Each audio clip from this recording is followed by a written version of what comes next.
পূর্ব মেদিনীপুর জেলায় ঘটেছে আবার এক নতুন ঘটনা। স্বামী তার স্ত্রীর ঘাড়ে কোপ মেরে মুন্ডু আলাদা করে দিয়েছে। ঘটনাটি ঘটেছে পূর্ব মেদিনীপুরের চিতিপুর গ্রামের। গ্রামবাসীদের কাছে থেকে জানা যাচ্ছে যেই যুবক তার স্ত্রীকে খুন করেছে তাকে পুলিশ অনেক খোঁজাখুঁজির পর অ্যারেস্ট করে নিয়ে চলে গিয়েছে। চিস্তিপুর গ্রামের স্থানীয় লোকের কাছে শুনে যেটা বোঝা গেল যে মহিলাটি নাকি দুপুরে রান্না করছিল, সেই সময় পিছন দিক থেকে এসে তার স্বামী স্ত্রীর গলায় এক কোপ মেরে মুন্ডু আলাদা করে দেয়। এবং পুলিশ ইনভেস্টিগেশনে আমরা যেটি জানতে পারি যে মহিলাটির নাকি অন্য এক পুরুষের সাথে সম্পর্ক ছিল।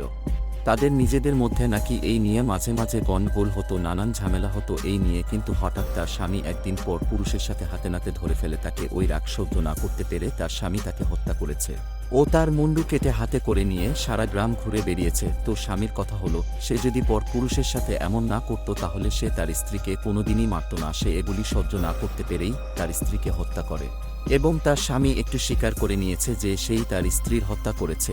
এবং তার স্বামী এখন বর্তমানে পুলিশের হেফাজতে আছে। এখন কোর্টে বিচার হওয়ার পরে তার শাস্তি হবে।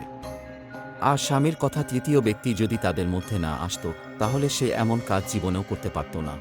তো বন্ধুরা, ঘটনাটি ঘটেছিল পূর্ব মেদিনীপুরের চিস্তিপুর গ্রামে। তো এই ধরনের ক্রাইম স্টোরি শোনার জন্য জুড়ে থাকো ক্রাইম স্টোরি উইথ কৌশিকের সাথে। সাবস্ক্রাইব করে নিন আমাদের চ্যানেলটাকে।